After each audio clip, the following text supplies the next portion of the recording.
I've been getting a lot of questions on how to use a menstrual cup. So in this video, I'm going to show you how. Number one question was, how do you put it in? How do you take it out? I'm going to use this bottle as a demonstration. You see how hard it is? It's not going to go up that hole like that. So what you need to do, which I find is the easiest, is the fold and pinch method. You see how it looks? You're going to fold it in like that, bomb, and then pinch it just like this. And that's what it's going to look like before you insert it inside. I'll show a little diaphragm up here in this area, but our vaginas are not straight up. They're kind of at an angle like this. So that's kind of how you're going to insert it. You're not going to insert it straight up because you're going to feel it and it's going to be very uncomfortable. So when you insert it, the pinch method, you're going to insert it, and once it's in, sometimes it just pops right open for you. Sometimes it doesn't just pop right open. And it's a lot easier to see that because this bottle is see-through, but when it's up inside you, you won't know. So you always want to double check because you don't want to think that it's popped open and it's sealed, and then later on in the day, there's a surprise waiting for you in your pants, okay? So what I like to do is I will stick my finger in there with it. Oh shit. I'll stick my finger in there with it and I will twist it around like that until it seals open and it will just pop open. So you see it's in there, it's secure, it's not coming out, right? Now, to take it out, what I like to do is you're gonna push, and you're gonna push as if like you're birthing something out of there. Now, for someone that's never gave birth, such as myself, at first, it's gonna be very hard and confusing. Like, oh my gosh, where am I supposed to be pushing? Make sure you push in the front way and not the back way. You don't want something waiting for you back there, okay? As you're pushing, you're going to pinch, okay? You're going to pinch the bottom. As you're pushing out, you're gonna pinch the bottom. You could pull from this, but sometimes it can be so suctioned in there that pulling just from this is kind of hard, okay? Because it's just gonna, you're gonna be fighting with it because the suction is so strong, it's not gonna come out with just pulling on this little string right here. You're gonna pinch from the very base of it, and as you pinch from the base of it, you're gonna push and pull.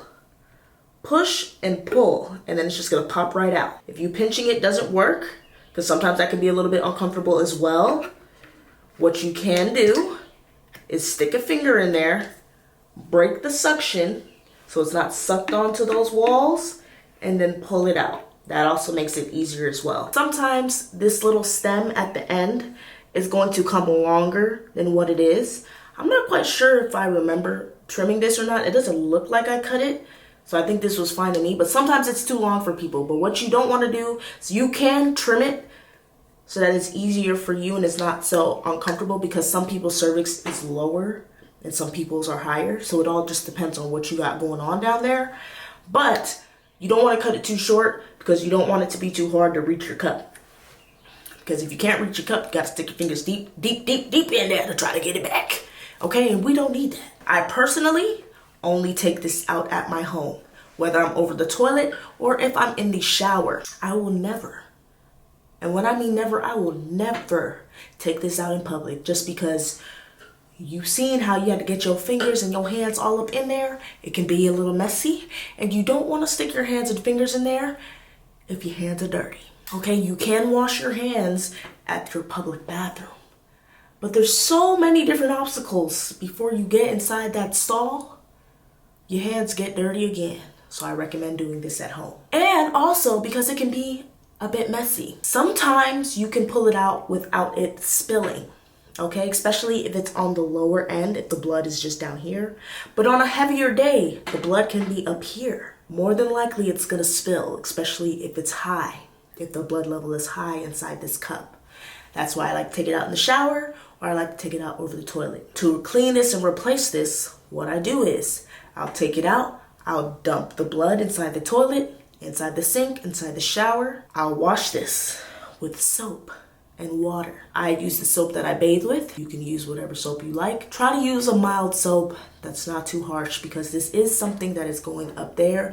You don't want it to irritate your girl. You don't want it to irritate your insides, all that good stuff. Clean it, soap it up, wash it off, put it back in. This menstrual cup is by the brand Honey Pot. Highly recommend this specific brand. I've used this for the past 2 years now and I really like it. It's only $20 and this lasts up to 10 years. So the amount of money I've saved on tampons and the amount of money I've saved on pads ever since I've been using this, I don't use any of those things. Now, as far as leakage, my day 2 to day 4 of my menstrual cycle are my heaviest days. Usually I only have to change this twice a day because it can last up to 12 hours. If my flow is heavier, I'll change it about 3 times, maybe 4 if it's necessary. But more than likely I only have to change this 2 to 3 times a day. I've also tried the brand by Diva Cup. I also like that one as well. The only downside to it, it's a little bit more expensive. Diva Cup is $40 for a cup. This is $20. They do the exact same thing. Don't notice a difference with either one. Kind of low-key like this one a little bit better, if I can be honest. As far as monthly cleaning, you can boil it in a pot of water. You can put it in a bowl and pour boiling hot water on it. It's up to you. That's how you use the menstrual cup. But I hope this demonstration gave you everything that you needed. Now, if you're opposed of it still, and you're still a tampon or a pad girly, to each his own. But me and my menstrual cup girlies, if you know, you know. 10 out of 10 highly recommend. It works like a charm and it's an absolute game changer. You don't have to worry about an extra dry tampon up in there and you don't have to worry about blood rushing down, making a mess in the pad. The pad is just, it's just too much for me, all right? And if you're also one that has a lot of blood clots, this will catch them. Don't you even worry about it, honey, okay? And if you are still a little nervous of leakage, you can still wear a panty liner. That is fine too. You can sleep with this. It's not like the blood is going back up in you. You're good. I also got a lot of questions of people saying, what if you're a virgin and you've never stuck anything up there? I'm not sure about Honey Pot, but I know the Diva Cup brand has a size 0. And that is made for teenage girls, people under 18, and for first-time users. It's a little bit smaller. It's not as intense going up there, so that may be more helpful for you. Comment down below if you use a Diva Cup and let me know what your favorite brand is. And let me know if you guys have any more questions that I didn't answer in this video. Okay? I love you guys.